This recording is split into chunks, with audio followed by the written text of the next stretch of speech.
Welcome to Running Up the Score. I'm Alex Kennedy. This is my show where we talk all things sports. Today I'm joined by two excellent guests. First, I'm joined by Jeremiah Fears, a 5-star prospect who just committed to Illinois. Then I'm joined by Jacob Rude, the site manager for Silver Screen and Roll, who does a great job covering the Los Angeles Lakers. Let's get to my interview with Jeremiah. Jeremiah, thanks for your time. How are you? I'm good. How are you? I'm doing really well. I have to congratulate you. You recently committed to Illinois. I saw another interview. You said that they started recruiting you when you were in 8th grade. Can you kind of tell the story of how they recruited you and what made you decide to commit to Illinois? I'm pretty sure I want to say it was a home game. One day they just showed up and they were front row. I guess they heard a lot about me. As Coach said when I first talked to him, they heard a lot about me. He showed up to one of my home games. And it was a surprise to me as well because they didn't really tell me that he was pulling up to the game or that he was even going to be front row. So it was just a big surprise to me and my family as well. That's your hometown school. What did it mean when they started recruiting you and now to be, committed there, be able to play for them? What does that mean to you?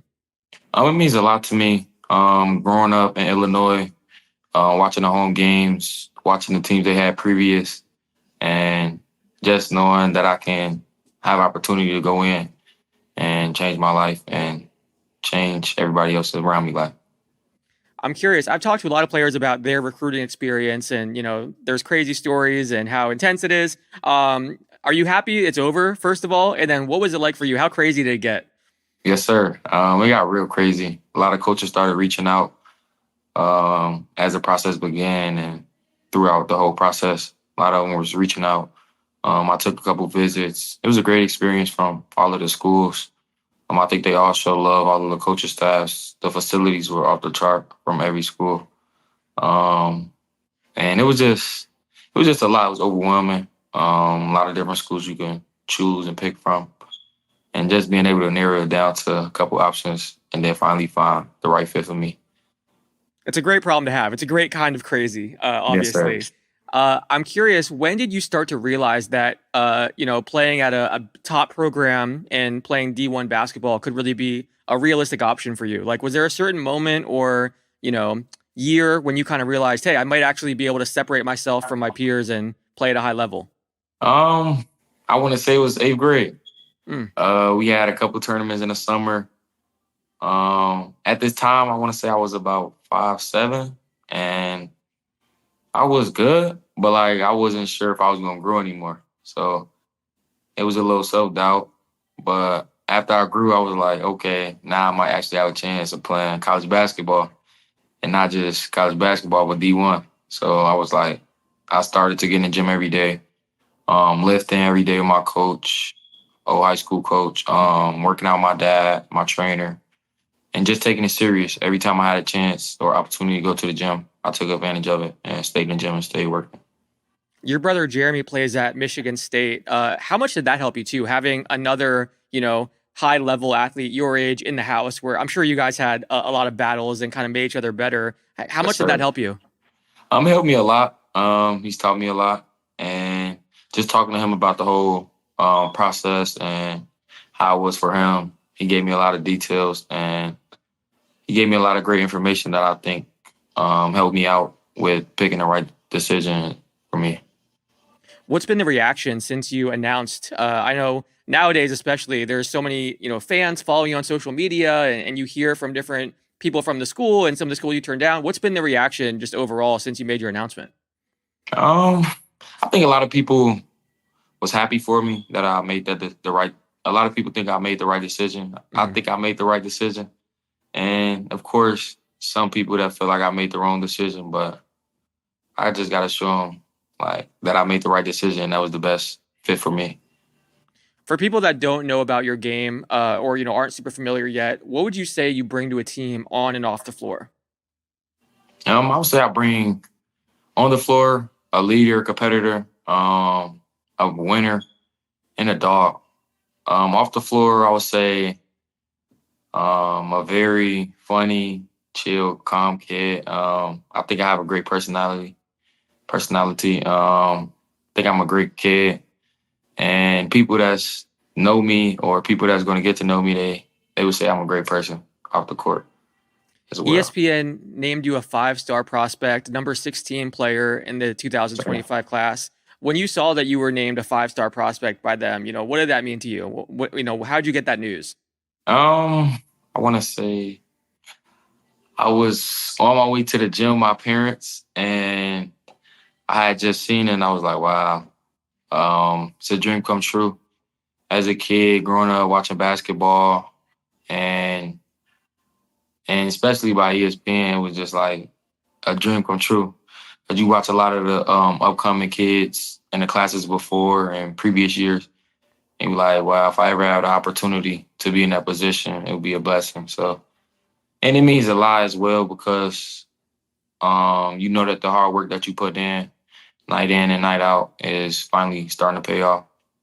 Speaking of the hard work, I feel like a lot of fans don't realize just how much hard work goes in behind the scenes or sacrifices that you have to make when you are a top prospect. They Yes, just see sir. the end result. Can you kind of share some of the journey behind the scenes that maybe people don't realize that kind of goes into everything that you've accomplished? It's a lot. You have the early mornings, late nights after a long day of school, the extra work before practice, after practice, on the weekends, maybe if you're tired or you could be even sore from the past week, games, practice, workouts, and stuff like that. You still gotta get in the gym to be better and always perfect your craft. Do you feel like you have to almost grow up quickly too, because Yeah. you're not only trying to convince all these colleges, that you're a top prospect, but also in the social media age, any little thing can, hurt your stock, or there's all this attention on you, all these followers. Do you feel like you almost have to like mature quickly too? Yes, sir. I feel like with it's a lot that comes with the following and the stuff like that. Especially being a good athlete or highly ranked kid. It's a lot that come with it. You have to protect your profile, protect your brand, and protect yourself as well. And I think anything you do anything that you do bad can like really hurt you or hurt your stock. So just trying to put yourself in the best positions possible. Yeah, and like you said, even from like eighth grade on, which is crazy. I mean, a lot of Yes, people make mistakes in eighth grade, so there's yes, a sir. definitely you're under a microscope in your position. You mentioned watching a lot of basketball. I'm curious, who are some players that you kind of grew up watching or studying, and who are some current players now that are your favorite players? I grew up watching high school.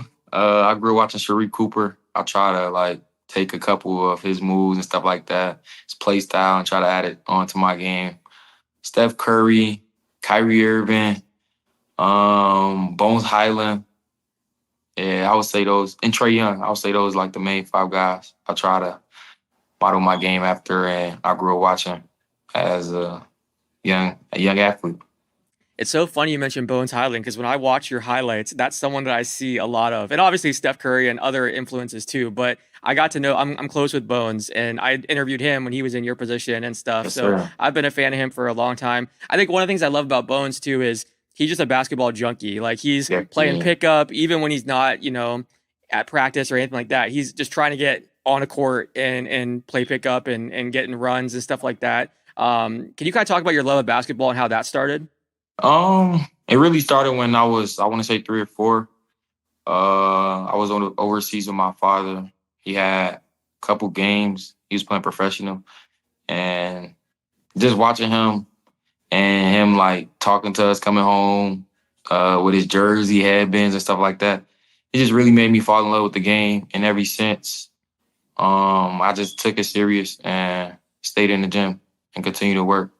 And I don't think I know my dad inspired me to play the game I love today. So, What advice has he given you over the years? And do you think seeing him achieve his dreams of playing professional basketball and realizing, it's possible, do you think that kind of gave you confidence that you could do the same thing? yes, sir. I grew up watching him. He always trains us when he can.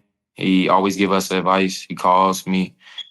Even though I'm far away now, he always calls me, give me advice.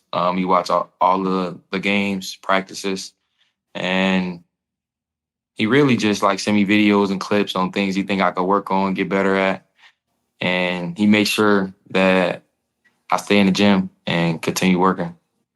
You mentioned being far from your family. That's another sacrifice that, a lot of people don't realize. Yes, sir. How tough is that aspect of it? The off court stuff where you are having to go travel to play at different schools and, be away from your family, your hometown friends, things like that. I miss a lot. At times, you can miss them. You miss your siblings, your parents, your grandparents, your cousins, family. And just know you sacrifice for the better. And, one day, hopefully, you'll be able to like take them with you to like all of the big games and big events and stuff like that. Yeah. And I think it could be the good or bad, depending on the person. Everybody is different, but I think it's been a good experience for me. Just it's like college. I get to be away from my family, learning a lot, and just know I'm sacrificing for the better. Yeah, it's a great point. You're basically putting Sure. in like an extra college, earlier college basically, Yes, but sir. it's all for the greater good. Um, for your own career and everything. What would it mean to you? Obviously, I'm getting ahead of myself here, and you have a college career ahead of you. But what would it mean to follow in your dad's footsteps and play professionally or play in the NBA someday? It would be a dream come true. Watching him and just watching all his old highlights and stuff like that. I always dreamed of playing professional basketball, no matter if it's overseas, NBA. Just being a professional athlete. I think it would be something that I can check off my box list. For sure. I'm curious, what aspects of your game are you still working on? Things that you're trying to improve as you kind of prepare to enter college. Just continue being a leader, talking and learning how to talk to your teammates and stuff like that. Because when you get to college, you're gonna be playing with guys that's a lot older than you, and sometimes they might not want to listen to you because you're a freshman or because you're younger than them. So just learning how to talk to people and continue being a leader. Well, Jeremiah, again, congratulations. I'm rooting Yeah. for you, and good luck at Illinois. Thank you. Thank you to Jeremiah for joining me. Now I'm joined by a guest to talk all things Los Angeles Lakers. He's the site manager for Silver Screen and Roll. He is Jacob Rude. Jacob, how are you? I'm doing good. It's a much better time to talk about the Lakers after the win over Boston than I guess even earlier in the week in most points this season. Let's talk about that win. I think people were surprised seeing the shorthanded Lakers give the Celtics their third loss at home this season. What went right in that game to you, and is that something the Lakers can build off of?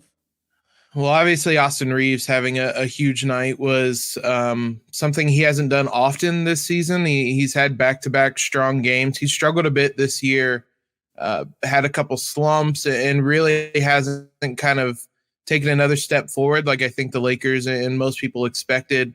There were a number of other things. The Lakers talked after the back-to-back losses to the Rockets and the Hawks about defense and communication on that end of the floor, and I thought that was a drastically better showing defensively against the Celtics than they had against either the Rockets or Hawks. So I think that was huge. And then they really played with pace. And that's something that Darvin Ham's talked about this season, just wanting to get out, get going quicker. That's a lot easier to do when you get those defensive stops. But they were doing it after makes and misses. And certainly those last two things, the defense and the kind of getting out and playing with pace are replicable when LeBron and AD are back. There's just it's not something they've been able to do a whole lot. So I think it was a encouraging win because it is a number of things that they can continue to do. But yeah, what a fun one to win in Boston. So right now the Lakers are 25-25, ninth best record in the Western Conference. Right now they rank 15th in defense, 20th in offense. I feel like there's so much going on in Lakerland right now. You have LeBron's tweet the other night. Today, Rich Paul comes out and says LeBron won't be traded. We never asked to be traded. There's the Darvin Ham conversation. There's just so much to get to. Let's start with LeBron. What was your reaction when you saw that tweet the other night? For anyone that missed it, it was the hourglass emoji. Very late at night, a cryptic tweet, which LeBron is fantastic at, as we know over the years. And people were wondering, is this related to his future? Is this related to Darvin Ham? Maybe time running out for Darvin Ham? What was your reaction, and what do you make kind of the conversation surrounding that tweet? it's always around this time of year, right around the trade deadline, that LeBron is at his most cryptic on social media. So you could take it any number of ways. I don't know that LeBron didn't even really know what he was referring. It could mean any of the number of things. I kind of interpreted it as like, look, my time is running out. I want to be on a contender, like do something type of thing. But there's any number of ways. I gave probably the answer to that is yes. Like everything you said, it probably applies to all of that because, as you said, there's a lot of things going on in Lakerland right now, and it's been a lot of kind of turmoil and a lot of rumors and whatnot. So I'm sure it's just LeBron kind of saying like, look, I don't have many more years of doing this. Let's get things together. What do you think of LeBron's future? Because he can opt out after the season, become a free agent. There's obviously been the talk about how he wants to play with his son. Who knows if that would be next year if his son enters the draft. So there have been a lot of talk of like, okay, could this be his last year with the Lakers? If his son does get drafted, does he go sign with his son next year? I think the comment from Rich Paul should quiet things down a little bit, but I think Kevin O'Connor from The Ringer wrote a piece about how they should trade him, try to get stuff back in return, rather than like letting him walk for nothing, essentially. What are your thoughts on LeBron's future and what the Lakers should do? Well, I don't think that the only way they trade him is if LeBron asked them to be traded. I don't ever see a version of a deal going down where they trade him without him wanting to be. That's just more than anything. That's just not how the Lakers have kind of operated, and especially under Jeannie Buss. If you look back to how they treated Kobe in his final years and whatnot, it was a lot of the same way. So if he doesn't ask to be traded, I don't think the Lakers are going to trade him. Where things go after this season is certainly interesting because they're obviously all the talk from LeBron himself about playing with Bronny and wanting to be on the same team as him.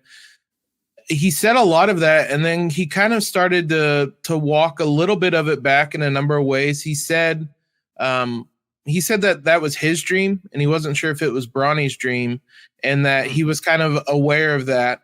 And he also said that he wanted to share a court with Bronny, which is a lot different than wanting to team up with him. Maybe it's as simple as playing against him, and he kind of made that distinction in talking about it. So I think that it's been pretty intentional, him walking it back and then not really mentioning it at all as he's talked about Bronny. And I think there's a lot of variables there, whether Bronny even enters the draft this year. Right. I know he's been playing well at USC, but he also ended up going to only play about half a season or so, maybe 2/3 of a season. So I know it's a weak draft, so maybe he enters and is still kind of a high draft pick.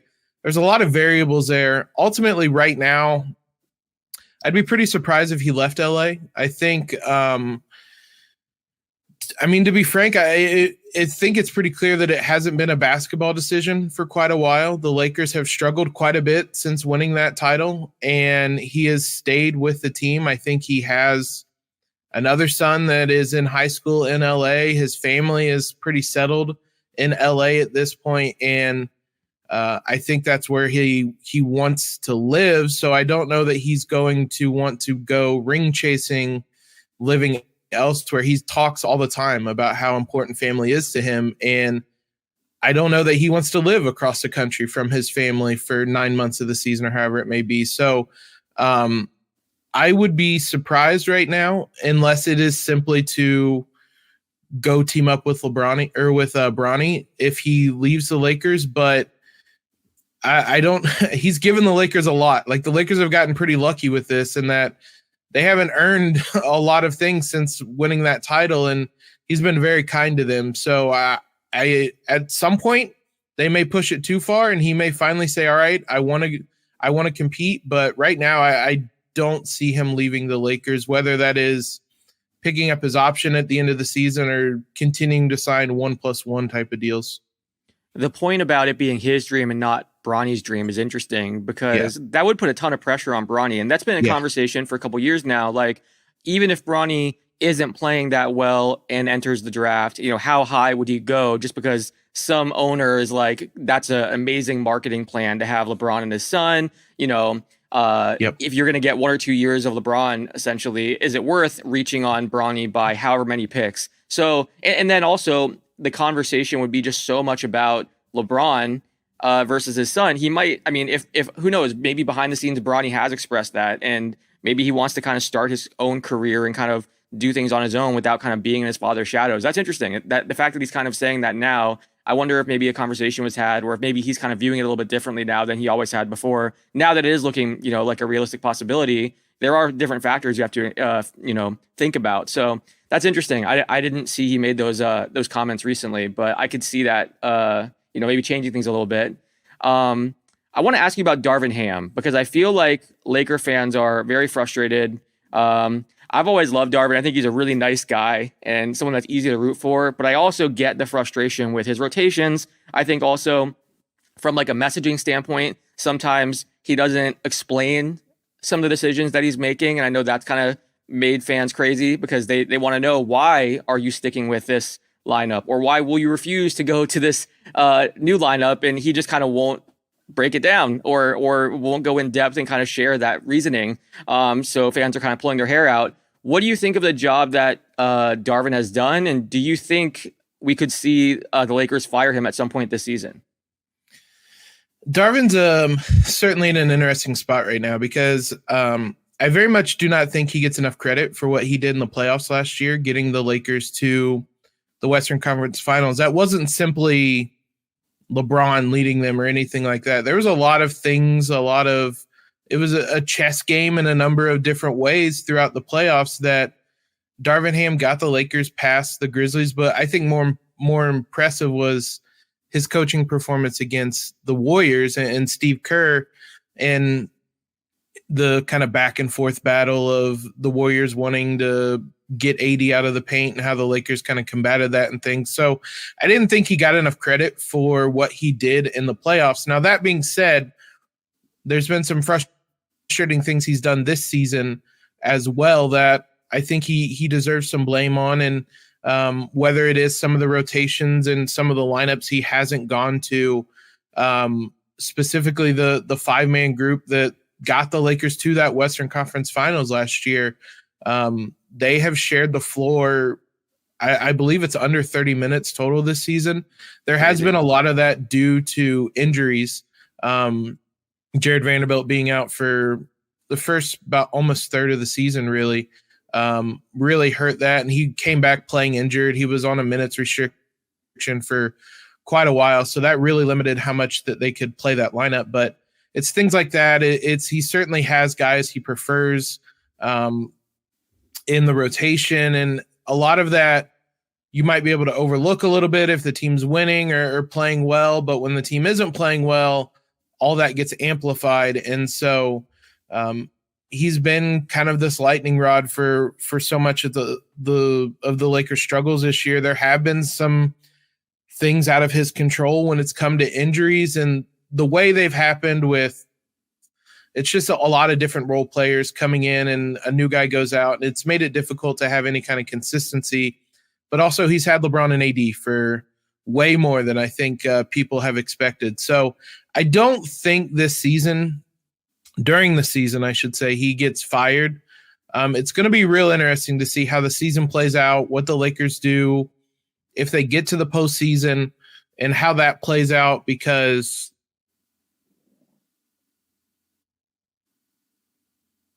time that they have with LeBron left, I don't know if they can afford these kind of curves.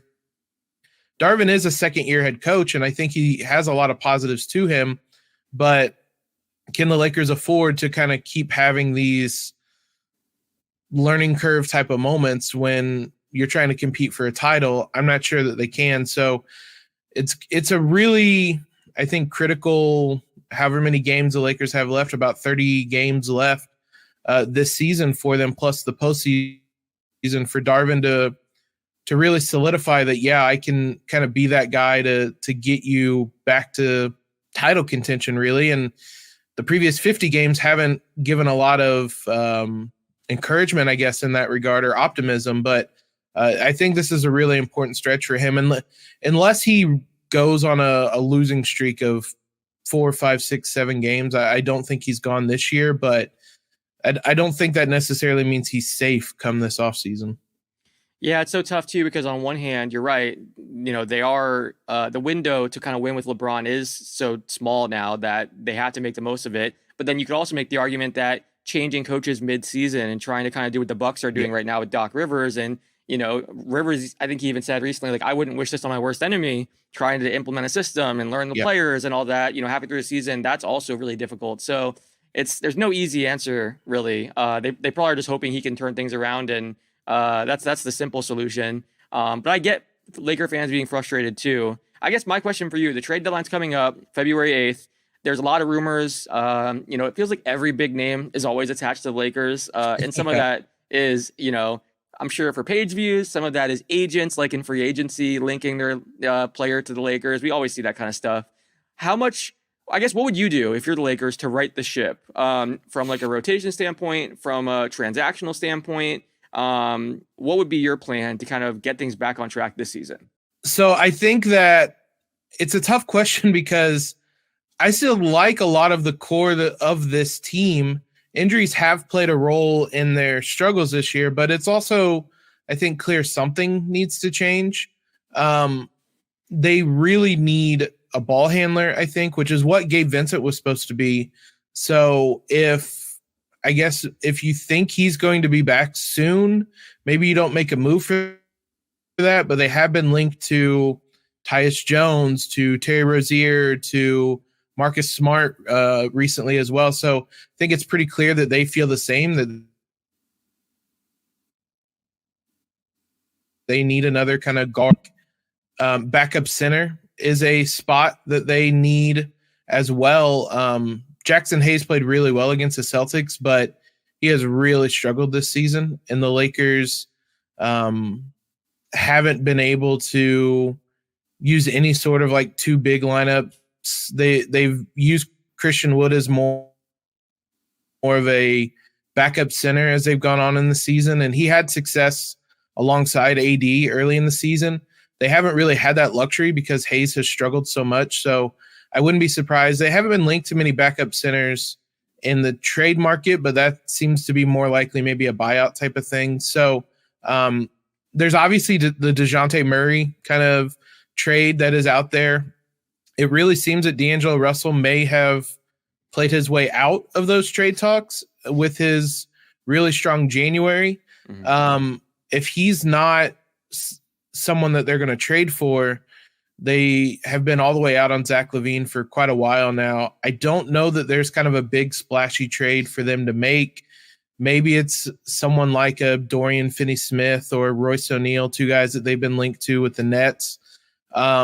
But I think it's going to be more about finding ball handling and three-point shooting, two things that they've struggled with this season, and trying to kind of fix maybe some of the defensive issues as well. But a lot of this, as I said, also depends on when they expect Gabe Vincent back, because they expected him to be someone that was important to this rotation, and he basically hasn't played this season. He played a little bit at the very beginning of the season, came back for one game and realized his knee wasn't healed, and he's been out for most of this season. So any move they make, I mean, Gabe Vincent's under contract for 3 more years. I don't know that they want to bring in a ball handler that is kind of a long-term solution, but maybe that's probably what makes someone like Tyus Jones more intriguing, because he is a free agent at the end of the season. So it's an interesting spot that the team is in, because they thought that they were going for continuity and a core that could get them to the Western Conference Finals this summer. And now here they are at 25-25. So how much do they kind of break up that continuity? How much do they try to mix things up a little bit? It's a really interesting spot this team is in. I don't know what I would do, because I don't know that there's a kind of a clear cut, like this has to change type of solution right now. Yeah, it's very interesting. I think the other factor too is I talked about this in the show before, but there's so few sellers right now. There's a ton of buyers with the play-in tournament. Every team feels like, oh, maybe we could go on a run and get our team either some playoff experience or contend for a championship. So it's tough in a market like this where you only have a couple sellers. Prices are going to be up. They have a lot of competition for every, key player that they could be going after. So I'm curious to see, the trade deadline in general, what it's going to be like. If there's going to be, there's always a lot of rumors, but are we going to see many trades? I don't know if we're going to see that many compared to a typical year. Last question for you. This is not basketball related at all. You host a podcast called The Last of Us Nerds. I love the show The Last of Us. I'll admit, I didn't play the video game. I just came on with the show, but I thought it was fantastic, and I can't wait for season 2. Thoughts on season 1, how they kind of transitioned from the video game to the show, and just overall thoughts on what you saw on screen. Yeah, I had high expectations. I'm someone that has played the game many, many, many times. And so I was looking at it under kind of a fine microscope, and I was blown away by how good it was. They nailed all the really important parts from the game and transitioning it over to the TV screen. And so I loved the first season so much. I would strongly suggest anyone who hasn't to play the video game, especially to kind of hold you over right now, because there's still a lot. It still had a different feel, but I was blown away by how good it was and how much it still felt like at the core kind of the video game that I have loved. And Pedro Pascal, Bella Ramsey were absolutely incredible. I'm so excited for season 2, but unfortunately it's going to be quite a while before we get that. But it was such a good first season. It was so much fun, and it was fun to see other people kind of fall in love with a TV show, a video game, a story that I have enjoyed for so long as well. Yeah, I definitely need to play the game. I think because I hadn't played the game and I didn't really know much about it, I was stunned whenever, there were all these surprises. I don't want to spoil anything, but there were certain episodes where I'm just like blown away and did not see it coming at all. So, but that's one reason maybe I don't want to play the game, because going forward, I like having those surprises. So maybe I'll wait till the series is over, then I'll go back and play the game. But no, it's a great show. Anyone that loves the show, definitely check out the podcast, Last of Us Nerds. And if you're a Laker fan, NBA fan, check out Silver Screen and Roll. Jacob, thanks so much for your time. I appreciate it. Yeah, anytime. I loved it. If you guys want to watch more episodes of Running Up the Score, you can check us out on Twitter, X, YouTube, Apple Podcasts, Spotify, anywhere you listen to podcasts. And until next time, thanks for watching.